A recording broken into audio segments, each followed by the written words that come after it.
BJP हर अपने श्याम दाम दंड भेद में फेल हो जाती है तो फिर ये आपस में फूट डलवाती है। तो लालू के सारे परिवार को परेशान किया जाए, जेल भेजा जाए। तो वो चाह रहे हैं किसी भी तरीके से इस गठबंधन को तोड़ा जाए, कमजोर किया जाए। सारी राजनीतिक पार्टियों को सीधा सुप्रीम कोर्ट जाना चाहिए और जितने भी बीजेपी में भ्रष्टाचारी हैं उन सब की लिस्ट देना चाहिए। दुनिया का सबसे बड़ा स्कैम अडानी के यहाँ इनकी हिम्मत है, ईडी, सीबीआई, इनकम टैक्स या किसी भी जांच एजेंसी की अगर जा करके उसके मोहल्ले पे एक बार घंटी भी बजा दे, जांच तो बहुत दूर रही। सर सबसे आपका स्वागत है ताऊ जी। सवाल सबसे पहले मेरा ये कि क्या आपको भी लगता है कि ईडी, सीबीआई जिस तरीके से जांच कर रही है, जिस तरीके से जो विपक्षी नेता आरोप लगा रहे हैं, वो सही है? सबसे पहले तो धन्यवाद और देश की जनता को होली की शुभकामनाएं। देखिए, आरोप नहीं है, ये साफ कहा गया है और सिद्ध हो रहा है। मैंने पहले कहा था कि इस चुनाव में 2024 का जो चुनाव होगा ये एक दुनिया का सबसे अलग चुनाव होगा, क्योंकि सरकार को अपने 10 साल का काम बताने के लिए उसके पास कुछ नहीं है। तो अब और मोदी को लालसा है चुनाव, साम दाम दंड भेद सत्ता अपनाओ, जनता से वास्ता नहीं है। मैंने पहले कहा था कि 150 से ज़्यादा राजनीतिक नेता जो विपक्ष के हैं उनको जेल जाना है 2024 से पहले, और लगभग 8000 लोगों को जेल जाना है 2024 से पहले। उसमें राजनेता होंगे, उद्योगपति होंगे जो लोग चंदा देते हैं, कुछ अधिकारी होंगे जो रिटायर हो चुके हैं वो। तो एक परसेप्शन बनाया जाएगा कि भ्रष्टाचारियों को जेल भेज रहे हैं। मैंने उस दिन मनीष सिसोदिया पकड़े गए थे, मैंने उस दिन कहा था कि ये तो टेलर है, पिक्चर अभी बाकी है। पहला मनीष सिसोदिया गया, दूसरा किसका नंबर है, मैंने बताया था कि लालू का परिवार आएगा, आ गया। मुझे एक चीज़ बताओ, ये सीबीआई है या ईडी है या इनकम टैक्स है, इतने साल से क्या कर रही थी? मैं कह रहा हूं वो भ्रष्टाचारी हैं, वो जेल भेजने थे। चुनाव के दौरान ही क्यों जेल भेजते हैं? चुनाव के दौरान ही क्यों छापे पड़ते हैं? अभी कहाँ चुनाव है ताऊ? क्यों? ये 24 की तैयारी है, ये 24 की तैयारी है। अच्छा ताऊ जी, एक सवाल है कि आपको क्यों ऐसा लग रहा है कि जो ये कार्रवाई चल रही है इसको चुनाव से जोड़ना ठीक रहेगा? मतलब आपको क्यों ऐसा लग रहा है? एक चीज बताओ, कौन सा बीजेपी में ऐसा है जो भ्रष्टाचारी नहीं है? एक का नाम बता दो। और जो भी अभी तुम लालू को अभी तुम बीजेपी में पहुंचा दो, तुरंत सारी मशीनरी घर पहुंच जाएगी, कोई उसे टच करने वाला नहीं। जो व्यक्ति विपक्ष का बीजेपी की तरफ चला जाता है वो जो है वॉशिंग मशीन में धुल जाता है। नहीं, ऐसे लोगों को बीजेपी लेगी क्यों? क्यों भ्रष्टाचारी है? भ्रष्टाचारी नहीं लेगी, क्यों लेगी? येदियुरप्पा, वो अरे महाराष्ट्र का मुख्यमंत्री शिंदे कौन है? शिंदे के यहाँ ईडी जा चुकी थी, नोटिस है, फिर इधर आया तो कहाँ चली गई ईडी सीबीआई? कहाँ चली गई बताओ ना। येदियुरप्पा कहाँ चली गई ईडी सीबीआई? जो भी बीजेपी में जाता है उसके यहाँ ईडी सीबीआई नहीं जाती। और अगर भारत में निष्पक्ष चुनाव कराने हैं तो जो राजनीतिक लोगों पे या उन पे है उद्योगपतियों पर 1 साल के लिए ईडी और सीबीआई को बंद कर दो, देखो कितना निष्पक्ष चुनाव होगा देश के अंदर।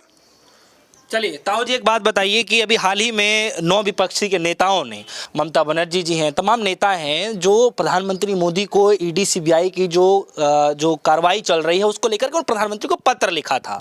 तो इस पत्र के आप क्या मायने समझते हैं? मतलब दूध की रखवाली बिल्ली बैठा रहे हो। अरे जो आदमी कार्रवाई करा रहा है वो तुम्हारी क्यों सुनेगा भाई? इन सबको सारी राजनीतिक पार्टियों को सीधा सुप्रीम कोर्ट जाना चाहिए और जितने भी बीजेपी में भ्रष्टाचारी हैं उन सब की लिस्ट देना चाहिए। ये जो मुकदमे हैं ये कोई इन पे ही हैं, बीजेपी वालों पे भी हैं, तो उनके यहाँ कार्रवाई क्यों नहीं? अमित शाह के खिलाफ कार्रवाई क्यों नहीं? दुनिया का सबसे बड़ा स्कैम अडानी कर चुका है, अडानी के यहाँ इनकी हिम्मत है ईडी सीबीआई इनकम टैक्स या किसी भी जांच एजेंसी की अगर जा करके उसके मोहल्ले पे एक बार घंटी भी बजा दे, जांच तो बहुत दूर रही। क्यों नहीं जा रही? क्योंकि उसका मालिक वहाँ बैठा है दिल्ली। ताऊ जी, सवाल ये भी हो रहे हैं कि हाल ही के दिनों हमने देखा कि बीजेपी और जो है नीतीश की जो है बिहार के अंदर में जो है सरकार रहती है, और कुछ दिनों के बाद जो है कुछ राजनीतिक गलियारों में अनबन सी होती है और फिर लालू यादव और नीतीश जी की दोस्ती देखने को मिलती है जो अभी सरकार है फिलहाल मौजूदा। तो क्या लगता है कि इसकी खामियाजा जो है या फिर इसका जो है कहीं ना कहीं रूप देखने को मिल रहा है जो इस समय जाँच चल रही है? देखिए, बिहार के अंदर 3 पार्टियां हैं, वो नीतीश की है, लालू की है और बीजेपी है। और जहां 2 एक साथ मिल जाती हैं वहां सफाया करती चली जाती है। कांग्रेस भी तो है। नहीं, कांग्रेस अभी इतनी उसमें नहीं है। चलिए, तीनों पार्टी का। दूसरी चीज, अब वहां पे इनको 2024 में अपनी खटिया खड़ी लग रही है बीजेपी को, तो वो चाह रहे हैं किसी भी तरीके से इस गठबंधन को तोड़ा जाए, कमज़ोर किया जाए। कमज़ोर करने का तरीका यही है कि लालू के सारे परिवार को, नीतीश को तो भेज नहीं सकते, तो लालू के सारे परिवार को परेशान किया जाए, जेल भेजा जाए। लगभग 300 लोगों के खिलाफ ईडी के नोटिस हैं बिहार के अंदर। तो क्या किसी तरीके का दबाव है ये? यही तो दबाव है। जब बीजेपी हर अपने साम दाम दंड भेद में फेल हो जाती है तो फिर ये आपस में फूट डलवाती है। जिस तरीके से इन्होंने ऐसा ही महाराष्ट्र में कर रखा है। महाराष्ट्र में वो महाविकास आघाड़ी जो है उसको तोड़ने की पूरी कोशिश कर रहे हैं। इन्होंने पहले उसकी शिवसेना तोड़ दी, पार्टी तोड़ी, उसका सिंबल छिनवा दिया, उसका पार्टी का सारा नाम छिनवा दिया। लेकिन उद्धव ठाकरे वो जमीनी नेता है, वो जनता के दिलों में बसा हुआ है। वहाँ जो शिवसेना है ना, वो गद्दारों को कभी माफ़ नहीं करती। मराठी अस्मिता, ये मराठी अस्मिता का सवाल आ गया, तो मराठी अस्मिता अपने मराठा को देखती है। लेकिन हरिंदर ताऊ जी, सरकार की तो ये मुहिम रही है ना कि भ्रष्टाचार खत्म कर देंगे, तो जांच एजेंसियां लग रही हैं, कुछ खुलासे हो रहे हैं, तो होने दीजिए, दूध का दूध पानी का पानी, क्या तकलीफ है इसमें? मैं कहता हूं जांच एजेंसी के पास जितनी आज तक फाइल हैं वो कर क्या रही है? कितनों के यहाँ छापे मारे उसने, कितनों के यहाँ मारे और कितनों को उन्होंने सजा दिलवाई, ये भी तो बताएं। या बस मुझे उठाना है और बंद करना है? क्योंकि सबको पता है जिसके यहाँ सीबीआई जाएगी, सीबीआई अरेस्ट करेगी, उसमें पता है कि इसमें जल्दी छूट जाएगा, तो जैसे ही छूटने का नंबर आएगा वहाँ ईडी इन्वॉल्व हो जाएगी। आपने देखा था जब ये महाराष्ट्र के वो पकड़े गए थे नेता, कोर्ट ने साफ कहा था कि आपने किसे पकड़ा है, इनके खिलाफ तो मुकदमा ही नहीं बनता। अब 1 साल जेल में रह गए, तो उसका खामियाजा कौन भुगतेगा? बीजेपी फायदा उठा लेगी, 1 साल में बस चुनाव हो जाएंगे, फिर 5 साल लटकेंगे। ये खेल चल रहा है। तो ताऊ, अब इसको कैसे देखते हैं कि क्या आपको लगता है कि जो छापेमारी का लगातार जो ट्रेंड चल रहा है, क्या लगता है कि विपक्षी नेताओं को जो है चुनाव की पटरी से उतारने की कोशिश की जा रही है? चुनाव की पटरी से नहीं है, ये बौखलाहट है गुजराती लॉबी की। और गुजराती लॉबी इस समय बौखलाई हुई है क्योंकि महाराष्ट्र में उनका सुपड़ा साफ है, बिहार में सुपड़ा साफ है, यूपी में गड़बड़ा रहा है, राजस्थान में गड़बड़ा रहा है, मध्य प्रदेश में गड़बड़ा रहा है, केरल में साफ है। तो जो ये बड़े हिंदी बेल्ट हैं इनमें भी वो घबरा रहे हैं। उनको दिख रहा है कि हमने 10 साल किया क्या। जनता को शिक्षा पे हम बात नहीं कर सकते, स्वास्थ्य पे हम बात नहीं कर सकते, महंगाई पे हम बात नहीं कर सकते, रोजगार पे हम बात नहीं कर सकते, महिला सुरक्षा पे हम बात नहीं कर सकते। तो उन्होंने जनता को दिया क्या है? अडानी।